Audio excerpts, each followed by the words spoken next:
하나님 말씀에 은혜 주셔서 잘 나누고 왔고요. 그런데 역시 집이 좋습니다. 홈 스위트 홈. 우리 교회에서 예배드리는 예배가 가장 좋아요. 마음껏 하나님을 예배하고 찬양하고. 오늘 말씀해 보면요, 이 안전뱅이로 태어난 사람이 일어나는 기적이 일어나요. 사람들이 이 다리 근육이 굉장히 튼튼하잖아요. 계속 40년 걷고 50년 걷고 근육맨으로 근육을 만들어도 다리를 수술하고 한 달만 누워 있으면 다 빠져버립니다. 근육이 다 빠져버려요. 놀랐습니다. 한 달 누워 있다가 자기 발로 못 일어나요. 근육이 다 빠져버려서 일어날 수가 없어요. 한 달만 누워 있어도 못 일어나요. 자, 그런데 태어나면서부터 40년 동안 한 번도 걸어본 적이 없어요. 한 번도 걸어본 적이 없다는 건 뭐예요? 근육이 생긴 적이 없다는 거예요. 움직인 적이 없는 거예요. 자, 그 사람이 그 자리에서 일어서서 걷고 뛰는 게 이게 가능하겠냐라는 거예요. 일어서는 것도 힘든데 일어서서 한 번도 걸어보지 않았는데 어떻게 걷겠어요? 재활훈련 하잖아요. 근육이 다리 수술하면 못 걸어요. 이 중심도 못 잡아요. 재활훈련 하잖아요. 그런데 태어나면서부터 안전뱅이고 40년 동안 한 번도 걸어본 사람이 없는 사람이 일어나서 걷고 뛰고 하나님을 찬양했다. 이게 뭐냐면 창조의 역사에 버금가는 하나님의 강력한 역사가 일어난 거예요. 자, 이 일을 일으킨 사람이 누구냐면 베드로와 요한입니다. 자, 이 기적을 통해서 성경이 우리에게 보여주려고 하는, 던져주려고 하는 메시지가 뭘까요? 성령의 능력을 받으면, 성령의 능력 받은 사역자는 기도하면 이 정도 능력을 발휘할 수 있다, 이런 거 보여줄까요?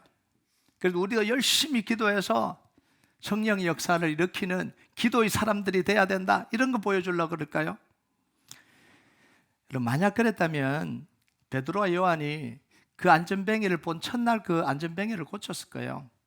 근데 오늘 본문의 상황을 보면 베드로와 요한은 매일 기도 시간이 되면 예루살렘으로 올라갔던 것 같아요.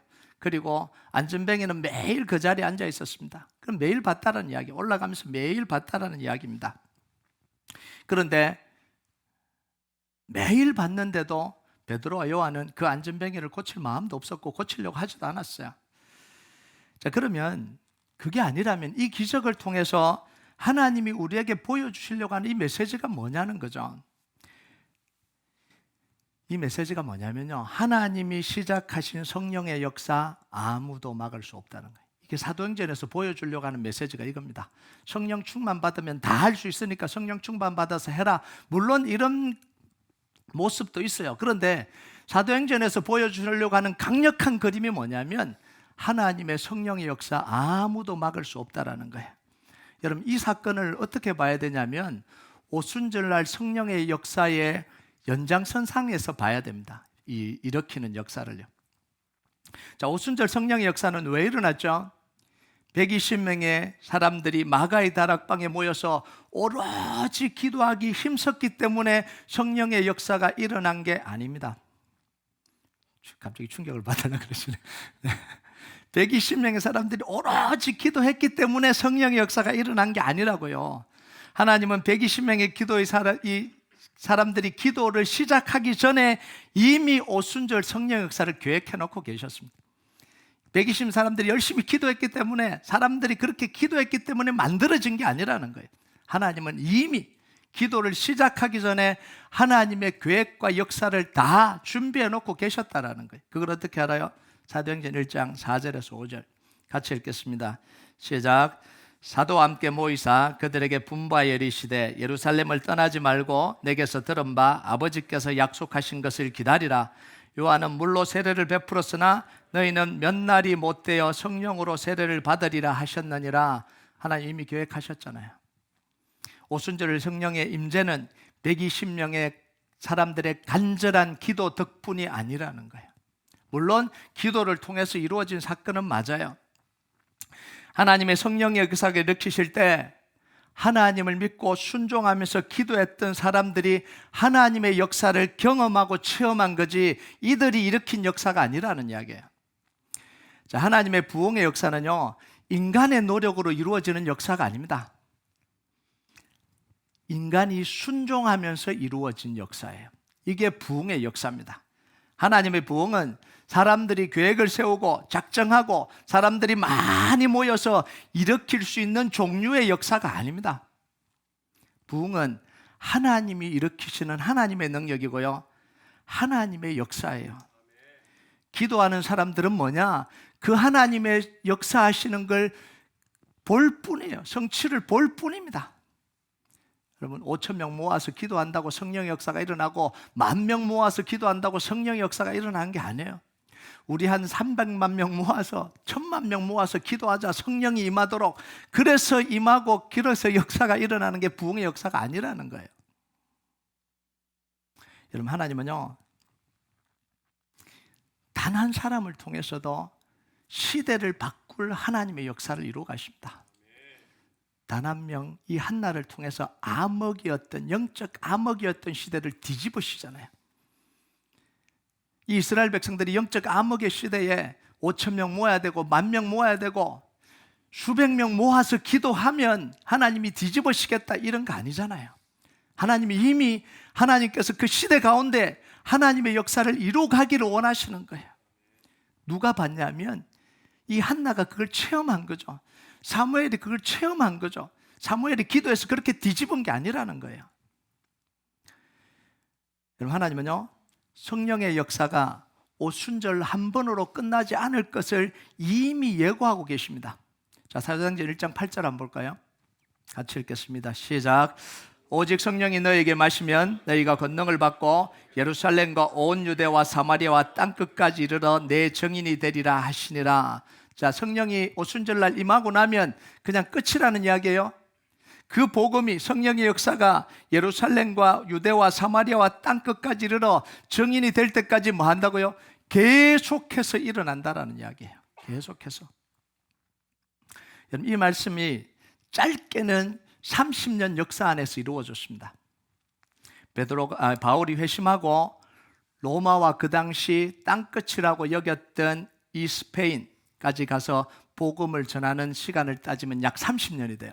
그 30년 동안 성령의 역사가 강력하게 일어납니다. 좀 더 길게 잡으면 로마가 기독교로 공인한 콘스탄티누스 밀라노 칙령, 313년 했던 밀라노 칙령까지 약 300년의 시간 동안 하나님이 역사하시잖아요. 강력하게 역사가 일어납니다. 더 길게 보면 언제까지요? 땅끝까지 이르니까 주님 오실 때까지요. 오순절 시작된 성령의 역사는 중간에 멈추지도 않고요, 중간에 멈춘 것도 아닙니다. 30년 안에 끝난 것도 아니고 300년 안에 끝난 것도 아니에요. 우리 주님이 오셔서 왕으로 통치하실 때까지 그 역사는 멈추지 않는다라는 거예요. 여러분, 믿으십니까? 이게 성령의 역사입니다. 우리가 기도해서 끊어졌던 성령의 역사, 우리가 기도해서 없던 성령의 역사를 일으키시는 게 아니에요. 오순절날로부터 시작된 성령의 역사는 주님 오실 때까지 끊임없이 멈추지 않는 거예요. 그걸 누가 체험하냐면 기도한 사람들이 체험하는 거지, 기도한 사람들이 일으키는 게 아니라는 거예요. 여러분, 이 시간 동안 수없이 많은 성령의 역사가 끊임없이 일어났습니다. 그런데 단 한 번도 인간들이 잘해서 일으킨 역사는 없어요. 단 한 번도 인간이 노력해서 일으킨 역사가 없어요. 사람이 계획하고 작정해서 일어난 역사가 없습니다. 하나님의 말씀에 순종한 사람들이 모여서 기도할 때 하나님의 그 강력한 역사를 체험했을 뿐입니다. 여러분, 성경의 모든 사건도 그렇고요, 시대 가운데 일어났던 부흥의 역사, 시대 가운데 일어났던 영적 각성, 대각성 운동들을 보면 뭔가 일으키기 위해서 사람들이 인위적으로 조직하고 만들었던 게 아닙니다. 정말 은혜를 받고 하나님을 사모했던 사람들이 그냥 모여서 기도하면서 그 속에 하나님의 능력이 임하고 하나님의 역사가 일어나고, 그러다 보니 이게 터져버린 거지. 우리 지금부터 한 모아갖고 성령의 역사가 일어나도록 한번 해보자 그랬던 적이 한 번도 없어요. 부흥의 역사 속에요. 그럼 예수님이 사도행전 1장 8절을 선포하고 오순절날 성령의 역사가 일어난 그 시대는 기독교 역사에서 가장 암울한 시대였습니다. 가장 어려운 시대였어요. 예수님은 부활하고 승천하고 예수님 더 이상 보이지 않잖아요. 기독교인들의 인구는 가장 작았습니다. 미미했죠. 유대인들은 기독교를 박해했고요. 이단 사상이라고 몰아붙였고요. 로마는 아예 기독교를 말살시켜 버리려고 그랬습니다. 권력 동원해서 아예 말살시켜 버리려고 그랬어요. 자, 그런데 복음은 힘을 잃지 않아요. 교회는 죽지 않았습니다. 오히려 그 복음이 로마를 점령하게 되죠. 이게 하나님의 역사입니다. 이게 복음의 역사예요. 여러분, 가장 암울한 시대도 하나님의 역사는 절대로 멈추지 않습니다. 그럼 사도행전 1장 8절을 통해서 하나님은 뭘 선포하셨냐면 이미 승리를 선포하신 거예요. 예수 이름은 실패가 없습니다. 예수 이름은 항상 승리하게 돼 있어요. 복음은 항상 이기게 돼 있습니다. 하나님은 항상 승리하게 돼 있습니다. 이게 사도행전 1장 8절을 통해서 땅끝까지 하나님이 하실 일을 선포하신 겁니다. 여러분, 하나님이 일하시면 누구도 막을 수 없습니다. 권력이나 위협이나 칼이나 정치력이나 세상 어떤 권세도 막을 수 없어요. 사탄의 어떤 관계와 계략도 방해도 성령의 역사를 이길 수가 없습니다. 하나님이 승리하시고요, 복음이 승리하고요, 예수 이름은 승리합니다. 아멘을 아멘을 좀 크게 하셔요. 이걸 우리가 믿으니까 기도하는 거예요. 왜 기도하겠어요? 이 역사를 믿으니까 기도하는 거예요. 여러분, 지금 세상이 어렵다 그러잖아요. 미국 큰일 났다 그러잖아요. 동성애, 트랜스젠더 문제, 기독교에 대한 이 탄압, 박해, 이런 상황 속에서 하나님 여전히 일하십니다. 우리가 걱정할 문제가 아니에요. 여러분, 이 기독교 역사 속에서요, 지금보다 훨씬 어려운 시대가 훨씬 더 많았어요. 완전히 암울한 시대가 훨씬 더 많았어요. 하나님은 지금도 부흥의 역사를 일으키고 계십니다. 복음은 승리하고 예수님 이름의 능력이고요. 우리가 뭔가를 해야 되는 게 아니에요. 목사님, 우리가 뭔가 해야 되는 거 아닙니까? 힘으로 뭔가 막아야 되는 거 아닙니까? 그냥 하나님의 말씀에 순종해서 기도하고 따라가면 하나님이 이루시는 거지 우리가 뭔가를 이루는 게 아니에요. 아무것도 하지 말라는 이야기는 아니에요. 하나님의 약속을 붙들고 기도하는 사람들 절대로 실패로 끝나는 법이 없어요. 다 무너지고 다 깨지고 다 없어지고 다 끝난 것 같은데도 하나님은 끝나지 않으셨어요. 구약시대 때 아달랴가 통치할 때 다 끝난 줄 알았잖아요. 이 이세벨 딸이 남왕국에 와서 결혼하고 요람과 결혼하고 자기 아들 아하시아를 왕으로 세웠는데 자기 아들 아하시아가 죽으니까 자기가 아들들 다 죽이고 왕이 돼서 아예 혈통을 없애버리려고 그랬잖아요. 암울한 시대였습니다. 그런데 하나님은 요시아를 남겨두잖아요. 요아스를 남겨두잖아요. 죄송합니다. 요아스를 남겨두잖아요. 하나님의 역사는요, 사람의 능력으로 되는 게 아니에요. 하나님이 이루어 가시는, 가장 암울한 시대도 하나님이 이루어 가시는 거예요. 누구를 통해서요? 누구를 통해서 이룬다기보다 기도하는 사람이 그걸 보게 되는 거예요. 기도하는 사람이 그걸 경험하게 되는 거지, 사실은 기도하는 사람이 없다 그래서 하나님의 역사가 안 이루어지는 건 아니에요. 우리가 그걸 기도하면서 하나님과 함께 볼 뿐이에요. 근데 우리가 자꾸 실망하고 좌절하고 무너지는 이유는 뭐냐면 내가 뭔가를 하려고 하기 때문에 그래요.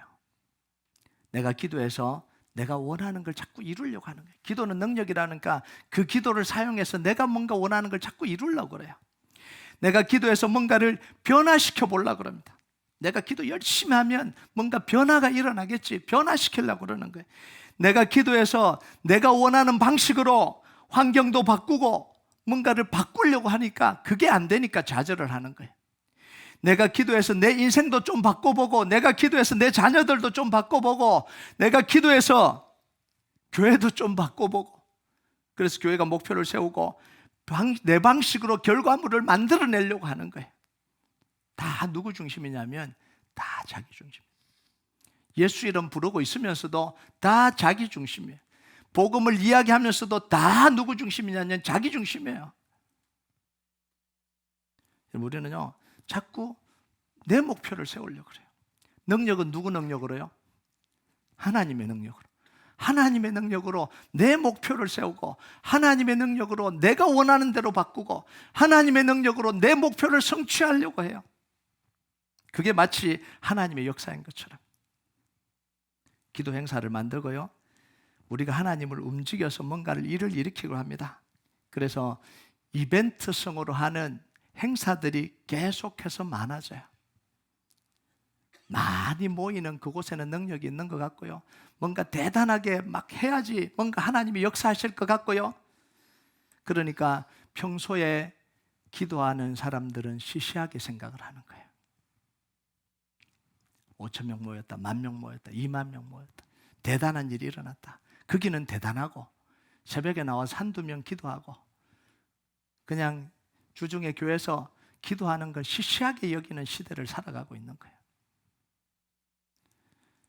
여러분, 그래서요, 이벤트성 기도는요, 뭘 따지냐 하면 자꾸 현상을 따져요. 현상을 따지는 거예요. 몇 명이 모였냐, 눈물이 난다, 감동을 받았다, 사람들이 많이 모였다, 성령의 임재가 있어서 사람들이 넘어졌다, 뭔가 일이 일어났다, 이런 데만 자꾸 촉각을, 관심을 가지고요, 촉각을 곤두세웁니다. 여러분, 그런데 한번 보세요. 돈을 쓰고 분위기를 다 만들고 사람들을 돈을 통해서 다 동원하고 사람들이 좋아하는 거 다 하면서 다 모아서 역사가 안 일어나는 게 그게 이상한 거 아니에요? 그렇잖아요. 사람들이 좋아하는 거 다 해서 사람들을 끌어모았는데, 여러분, 아무것도 안 해도요, 한 10,000명 모이면요, 앞에서 그냥 찬양만 해도 그냥 눈물이 나요. 예, 이 분위기예요, 분위기. 그게 진짜 성령의 역사냐? 봐야 되는 거예요. 여러분, 진짜 강력한 성령의 역사는요, 이벤트성 기도 속에서 일어나지 않습니다. 하나님 말씀에 순종해서 매일매일 기도하는 사람들을 통해서 하나님의 역사를 이루어갑니다. 여러분, 사람들이, 종교 지도자들이 다 돌아섰을 때 아무도 예수님의 탄생을 몰라요. 예수님을 다 잊어버렸습니다. 자기들이 원하는 메시아를만 기다리고 있었습니다. 다 그런 줄 알았어요. 그런데 아니었잖아요. 기도하던 시므온과 안나, 아무도 몰랐습니다. 그들이 하나님의 메시지를 듣고 주님 오실 걸 기다리면서 홀로 기도해요. 홀로 기도하면서 예수님의 오심을 맞이하잖아요. 이게 하나님의 역사입니다. 이벤트를 만들어서, 뭔가 대단한 걸 만들어서 뭔가 부흥을 일으키려고, 그 속에 하나님의 역사가 없을 가능성이 많습니다. 물론 그걸 통해서 하나님이 역사하신다고 봅니다. 그런데 진짜 하나님이 하시려고 하는 건 뭐냐면, 기도의 자리에서 무릎 꿇고 기도하며 하나님의 약속의 말씀을 붙들고 기도하는 그 사람들을 통해서 하나님이 부흥의 역사를 이루어 가시는 거예요. 이 시대 부흥의 역사를 이루어 가시는 거예요. 여러분, 대부분 부흥의 역사를 보면 모여서 일어났던 게 아닙니다. 부흥의 역사를 이렇게 읽어보면요, 오래전부터 혼자 하나님이 주신 메시지를 가지고 외로이 기도했던 사람들이 있었어요. 그 사람들을 통해서 하나님이 터뜨렸어요. 그게 부흥의 역사였습니다. 모였을 때 일어난 게 아니었다는 거죠. 그래서 하나님의 역사는 어디서 일어나냐면, 정말 하나님의 약속의 말씀을 붙들고 하나님을 사랑해서 남모르게 기도하는 그 기도의 사람들을 통해서 하나님이 이루어 가시는 거예요. 여러분, 하나님의 말씀에 이 베드로와 요한은요, 오순절 성령의 역사 이후에 뭘 하냐면 계속해서 기도의 자리를 지켜갑니다. 이벤트를 만든 게 아니라 계속해서 기도의 자리를 지켜가요. 1절을 보면, 1절 같이 읽겠습니다. 시작. 제9시 기도 시간에 베드로와 요한이 성전에 올라갈새. 자, 제9시 기도 시간에 성전에 올라갔다는 건 뭐냐면, 우리 뭘 암시를 줘요? 매일 그 시간에 기도하러 올라갔다, 이런 암시도 주고요. 제3시, 제6시, 제9시 기도 시간이 있었잖아요. 그래서 그 기도 시간을 따라서 계속해서 기도하고 있었다라는 거예요. 아무 일도 안 일어났죠. 그 기도 시간이 일어났나요? 안 일어났어요. 아무 일도 일어나지 않고 있었어요. 그런데도 계속 그 시간을 따라서 기도를 하고 있었다라는 거예요. 여러분, 하나님의 역사는 그냥 일어나지 않아요. 기도하고 있는 중에 일어납니다. 기도를 딱 10일 작정했다고 딱 일어나는 게 아니라 기도하고 있는 중에 하나님이 기도하고 있는 그 사람들을 통해서 하나님의 놀라운 일을 이루어 가시는 거예요. 여러분, 신약의 성도들은요, 신약교회 성도들은 사도들의 가르침을 받아서 뭐 했다고요? 교제하고 떡을 떼고 오로지 기도하기를 힘썼다라는 거예요. 근데 갑자기 뭔가 터졌나요? 아니잖아요. 계속 그 기도를 하고 있었다라는 거예요. 그래서 사도행전을 보면 대대적인 기도 행사를 한 적이 없어요. 베드로가 기도하고 있을 때에 하나님 말씀하시고요, 아나니아가 기도하고 있을 때에 하나님이 바울에게 가라 이렇게 이야기하시잖아요. 고넬료가 기도하는 중에 하나님께서 베드로를 부르라 이렇게 이야기를 하잖아요. 바울이 기도하고 있는 중에 마게도냐 환상을 보게 됩니다. 다 뭐예요? 타겟을 정해서 기도한다기보다 계속해서 하나님 주신 마음을 가지고 기도해가는 그 사람들을 통해서, 사람들은 이 사람들을 알지도 못했습니다. 그런데 그 기도하는 사람들을 통해서 그 시대를, 한 시대를 바꿔낼 수 있는 사건들을 하나님이 계속해서 만들어 가시는 거예요. 여러분, 초대교회는요, 보면 숫자에 별로 관심을 두지 않았어요.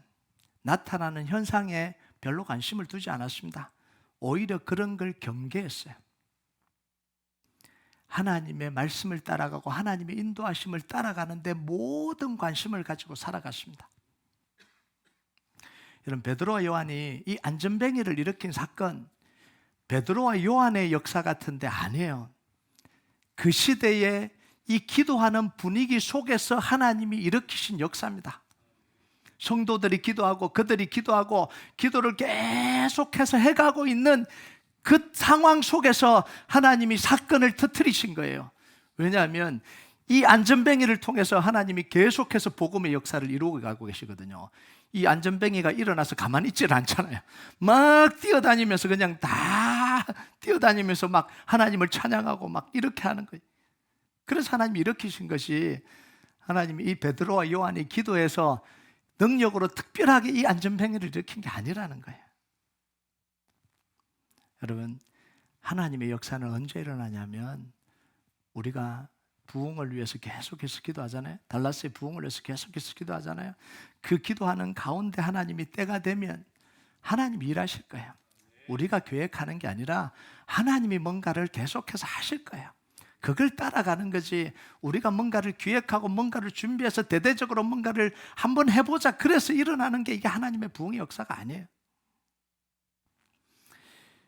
이런 베드로와 요한이 매일매일 기도하고 있는 중에 그냥 지나쳤잖아요. 안전뱅이 보면 계속해서 지나쳤잖아요. 그런데 어느 날 하나님이 마음을 주신 거예요. 어느 날 마음을 주신 거예요. 마음을 가지려고 했던 게 아니고, 성전을 왔다 갔다 하면서 이 안전뱅이는 내가 기도해갖고 40일 금식 후에 와서 내가 안수 기도해서 고치리라 이러고 기도하러 다닌 거 아니잖아요. 그냥 기도하러 계속해서 가고, 성도들은 계속해서 기도하고, 초대교회는 계속해서 시간마다 자기의 자리에서 기도하는 이 기도의 역사들이 계속해서 진행이 되고 있었던 거죠. 아무도 역사가 일어나고 뭔가 폭발적으로 터질 거라고 아무도 몰랐습니다. 그런데 어느 날 하나님이 이 베드로와 요한에게 마음을 주시잖아요. 안전뱅이를 그냥 지나칠 수 없는 마음을 주시잖아요. 3절과 4절을 보면요, 3절과 4절을 같이 읽겠습니다. 시작. 그가 베드로와 요한이 성전에 들어가려 함을 보고 구걸하거늘 베드로가 요한과 더불어 주목하여 이르되 우리를 보라 하니. 자, 여기서 잘 봐야 되는 게요, 베드로와 요한이 주목했다 이런 건 뭐냐면 서로 봤다라는 이야기죠. 그건 뭐예요? 같은 마음 줬다라는 이야기죠. 지나가는데 두 사람이 같은 마음을 가졌다라는 거예요. 성령님이 그 마음을 주셨다라는 거죠. 그리고 두 사람은 성령님의 말씀에 순종해서 성령님의 도구가 되어서 그 안전뱅이를 일으킨 거예요. 자, 여기서 우리가 좀 봐야 되는 게 하나 있는데요, 안전뱅이는 누구를 바라보고 있냐면 자기에게 뭔가를 줄 수 있는 사람을 바라봅니다. 요한과 베드로와 요한이 동전한 줄 거라고 생각하니까 그 손을 바라보잖아요. 3절을 보면 그가 베드로와 요한이 성전에 들어가려 함을 보고 구걸하거늘. 여러분, 이게 어떻게 보면 우리의 모습입니다. 내가 원하는 걸 얻기 위해서 그걸 우리는 보고 있는 거예요. 내가 원하는 것을 얻기 위해서 일을 해야 되면 일에 매달리는 거예요. 마치 안전뱅이처럼. 내가 원하는 걸 얻기 위해서 사람에게 충성해야 되면 사람에게 매달리고 있는 거예요. 어떻게 보면 우리의 신앙이요, 이런 모습을 보는 거죠. 기도를 왜 하냐 그러니까 내가 원하는 걸 얻을 수 있으니까 기도를 하는 거예요. 예배도 드려봅니다. 예배, 작정 예배하면 그 문제가 해결이 되니까 작정하면서 예배해봐라. 그러니까 작정도 해요. 저는 깜짝 놀랐던 게 뭐냐면 신앙도 별로 없는 사람이 새벽 기도를 작정하는 걸 보고 저는 깜짝 놀랍니다. 뭐 하지 말라는 이야기가 아니에요. 좋은 거예요. 좋은 겁니다. 그런데 그게 뭐냐면 이거 하면 하나님이 들어주실 거다. 어떤 사람은 성경을 매독하면 이게 된다고 성경도 읽어요. 이게 뭐냐면 내가 원하는 걸 얻기 위한 노력을 열심히 하는 거예요. 노력을 열심히 하는 거예요. 하나님을 왕과 주인으로 섬기는 게 아니에요. 근데 베드로가요, 뭘 하냐면 이 안전뱅이의 시선을 자기에게서 하나님께로 돌리게 만듭니다. 자기가 줄 수 없다라고 이야기하잖아요. 내가 줄 수 없다라고 이야기를 하잖아요. 달라고 이야기를 하는데 내가 줄 수 없다라고 이야기를 해요. 6절을 보면 베드로가 이르되 은과 금은 내게 없거니와 내게 있는 이것을 내게 주노니 나사렛 예수 그리스도 이름으로 일어나 걸으라 하고. 여러분, 베드로와 요한이 줄 수 있는 건 아무것도 없었습니다. 아무리 기도해도 자기들이 줄 수 있는 건 없다라는 거예요. 예수 그리스도의 능력이 안전뱅이를 일으킨다라고 이야기를 하잖아요. 자기 능력이 아닌 거죠. 베드로와 요한이 아무리 기도하고 아무리 능력이 있어도 안전뱅이에게 자기들이 줄 수 있는 게 없는 거예요. 방언을 받고 온갖 은사를 다 받아도 자기들이 능력으로 줄 수 있는 게 없는 거예요. 예수 그리스도의 능력만이 역사합니다. 이걸 알아야 되는 거예요. 사도행전 4장 9절에 10절까지 보면요, 같이 한번 읽어볼까요? 시작. 만일 병자에게 행한 착한 일에 대하여 이 사람이 어떻게 구원을 받았느냐고 오늘 우리에게 질문한다면 너희와 모든 이스라엘 백성들은 알라. 너희가 십자가에 못 박고 하나님이 죽은 자 가운데서 살리신 나사렛 예수 그리스도의 이름으로 이 사람이 건강하게 되어 너희 앞에 섰느니라. 베드로와 요한은 너무 정확한 거야. 내가 줄 수 있는 게 없다라는 거야. 예수 그리스도의 이름만이 역사한다라는 거예요. 여러분, 예수님의 능력이 안전뱅이를 사로잡았습니다. 베드로와 요한이 손을 잡고 일으켰는데 손을 잡고 일으킨다고 안전뱅이가 일어날 수 있는 게 아니잖아요. 기도해서 일으킨다고 일어날 수 있는 게 아닙니다. 예수님의 능력이 안전뱅이를 사로잡으니까 일어날 수 있는 거예요. 그냥 일어서서 되는 게 아니잖아요. 온전히 지배를 해야 돼요. 발과 발목이 힘을 얻어야 돼요. 걷고 뛰고 하나님을 찬양해야 돼요. 이거 하려면 어떻게 해야 돼요? 하나님의 영이 이 안전뱅이를 지배하고 다스리고 이 발에 힘을 주고 걷고 뛰게 만들어야 이게 가능한 거예요. 여러분, 우리의 능력으로요, 자녀들에게 해줄 수 있는 거 아무도 없어요. 내가 기도한다고 내 자녀들이 내가 원하는 대로 바뀌지 않아요. 그러니까 답답하잖아요. 하나님 왜 기도했는데도 안 됩니까? 이러고 있잖아요. 내가 바꿔보고 싶은데, 기도해서 바꿔보고 싶은데 안 되니까 그러잖아요. 내 인생이 내 기도한 대로 잘 안 되거든요. 여러분, 기도한 대로 된 게 많아요? 안 된 게 많아요? 안 된 게 훨씬 더 많잖아요. 그러니까 좌절하는 거예요. 그러니까 절망하는 거죠. 우리는 뭘 해야 되냐면 하나님이 우리를 통치해 주시기를 위해서 기도해야 되는 거예요. 안전뱅이의 발목과 발목을 사로잡듯이 하나님 우리의 생각과 마음을 사로잡도록 기도해야 되는 거예요. 내가 원하는 걸 바꿔서 내가 편안해지기를 위해서 기도하는 게 아니라 하나님이 내 생각과 마음을 잡으셔서 통치하고 다스리시기를 위해서 기도해야 되는 거예요. 그러려면 하나님께 다 내어드려야 되는 거예요. 그래서 하나님께 물어야 되는 거예요. 하나님, 이거 어떻게 해야 됩니까? 하나님, 어떻게 이 상황을 어떻게 해야 됩니까? 어떻게 마음을 가져야 됩니까? 어떤 삶을 내가 살아가야 됩니까? 계속해서 물어야 되는 거예요. 하나님의 다스림을 받아야 돼요. 여러분, 자녀들이 하나님을 다스림 받기 전에 누가 먼저 하나님 다스림 받아야죠? 내가 하나님의 다스림 먼저 받아야 돼요. 근데 우리는 나는 괜찮고 이 자녀들을 변화시키려고 그래요. 나는 괜찮고 다른 사람 변화시키려고 그래요. 나는 통치받지 않고 다른 사람이 변화되기 위해서 기도해요. 근데 그렇지 않아요. 내가 통치를 받아야 돼요.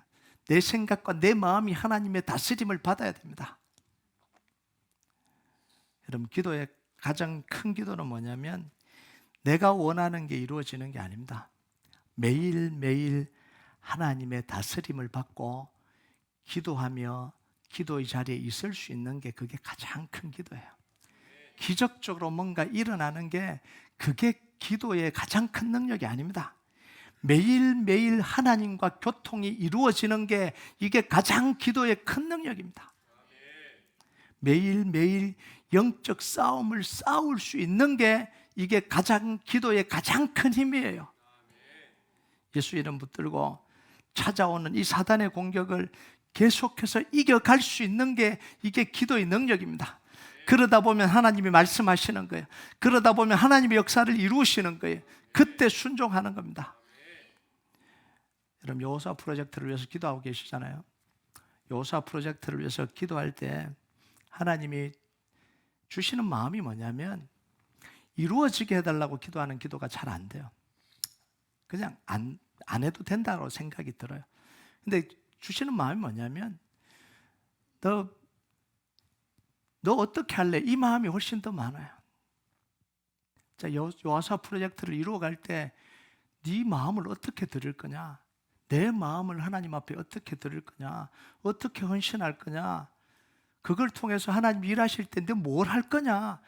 이거에 대한 마음이 많지. 하나님 꼭 이루어 주셔야 돼요. 꼭 그곳에 가야 돼요. 제가 누누이 이야기하지만 안 가도 돼요. 꼭 거기 가야 될 이유는 없어요. 그렇게 기도하지 마세요. 하나님 꼭 가게 해주세요. 이렇게 말해도 되는지 모르겠지만 하나님 이루시는 역사지 그거 뭐 꼭 우리가 가야 되고 싶다고 하고 뭐 그런 거 아니에요. 나중에 제가 한 몇 주 뒤에 나눌 겁니다. 여러분이 그걸 통해서 하나님께 뭘 드리는지, 여러분의 마음을 어떻게 드리는지 이게 훨씬 더 중요해요. 그래서 제가 기도하면서 걱정이 되는 건 두 가지입니다. 하나는 하나님 역사가 이루어지는데 우리 성도들의 신앙이 얕아질까 봐 걱정입니다. 또 그냥 부흥하는 교회, 그냥 사람들이 모여서 예배 한번 드리고 그냥 다 했다라고 생각하는 그런 모습으로 신앙이 형성되어 버리지 않을까. 사람들이 많아지면 그게 가장 큰 걱정 중에 하나고요. 또 하나는 뭐냐면 제가 하나님 앞에 더 깊어지지 못할까라는 그 고민, 더 갈급하게 하나님을 붙들지 못할까라는 그 마음. 하나님은 하나님이 원하시면 하나님 역사는 반드시 이루십니다. 근데 그것에 반응하는 우리가 중요해요. 반응하는. 왜 갈라 그러냐는 거예요. 그거 큰 건물이 왜 필요하냐는 거예요. 그런 많은 사람들이 모이는 게 왜 필요하냐는 거예요. 우리는 그걸 다시 점검해야 됩니다. 우리가 여호수아 프로젝트를 위해서 기도하는데 뭘 위해서 지금 우리는 이렇게 열심히 기도할까? 이걸 우리는 다시 점검해야 되는 거예요. 여러분, 지금도 성령의 역사는 계속됩니다. 여러분, 하나님은 일하세요. 복음은 반드시 승리합니다. 예수님의 이름의 역사는 반드시 이루어집니다. 매일매일 기도하면 하나님은 반드시 우리에게 승리를 주시는 거예요. 여러분, 오늘부터요 계속해서 기도하시기 바랍니다. 하나님의 통치가 이루어졌으면 좋겠습니다. 내가 원하는 방향으로 상황이 바뀌고 내가 원하는 대로 뜻이 이루어지고 내가 원하는 게 성취되는 게 아니라 매일매일 하나님과 교통이 이루어지게 해주시고 그 상황에 대해서 하나님과 나눌 수 있도록 대화의 문이 열려지게 하시고 하나님이 그 상황 속에서 나로 하여금 뭘 하게 하시는지 그걸 들을 수 있도록, 그래서 하루하루를 하나님과 이겨갈 수 있도록 하나님 역사해 달라고 기도하시기 바랍니다. 여러분, 하나님 우리 인생, 우리 자녀들, 우리 교회 하나님이 지키십니다. 우리가 간절히 막 하지 않아도 하나님 지켜가세요. 중요한 건 뭐냐면 그때 하나님과 우리의 관계가 어떻게 이루어지냐라는 거예요. 여러분 오늘도요, 기적을 기대하지 말고요, 하나님을 기대하시기 바랍니다. 하나님이 말씀하시는 걸 기대하고요, 하나님과 교통하고 하나님과 나누고 하나님과 대화하는 속에 하나님의 역사를 체험하는 하루가 되길 주님의 이름으로 축복합니다. 우리 같이 찬양하도록 하겠습니다. 이 찬양 하나님 앞에 좀 올려드립시다. 우리에게 소원이 하나 있네. 주님 다시 오실 그날까지 우리 가슴에 새긴 주의 십자가 사랑, 나의 교회를 사랑케 하네. 주의 교회를 향한 우리 마음, 희생과 포기와 가난과 고난, 하물며 죽음조차 우리를 막을 수 없네. 우리 교회는 이 땅의 희망. 하나님 우리를 통해서 교회가 교회되게 하시고 예배가 예배되게 하시고 하나님 우리를 사용해 달라고 이 시간 우리가 이게 찬양 하나님 앞에 좀 같이 올려드리겠습니다.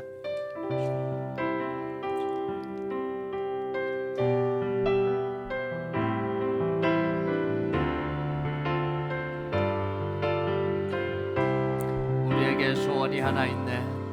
우리에겐 소원이 하나 있네. 주님 다시 오실 그날까지, 주님 다시 오신 그날까지 우리 가슴에 새긴 주의 우리 십자가, 가슴에 새긴 주의 십자가 사랑, 나의 교회를 사랑케 하네. 주의 교회를 향한 우리 마음, 주의 교회를 향한 우리 마음, 희생과 포기와 가난과 고난, 하물며 죽음조차 우릴 막을 수 없네. 우리 교회는 이 땅의 희망, 교회를 교회되게 예배되게 우리 사용하소서. 진정한 부흥의 날 오늘 임하도록 우리 사용하소서.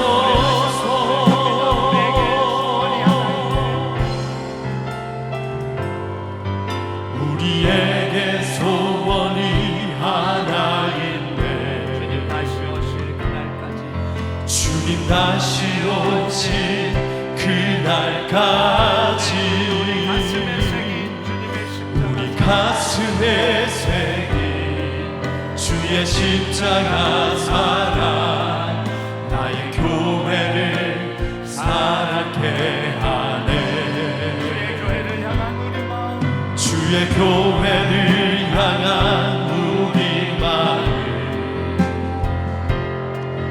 희생과 포기와 가난과 고난, 하물며 죽음조차 우릴 막을 수 없네. 우리 교회는 이 땅의 희망,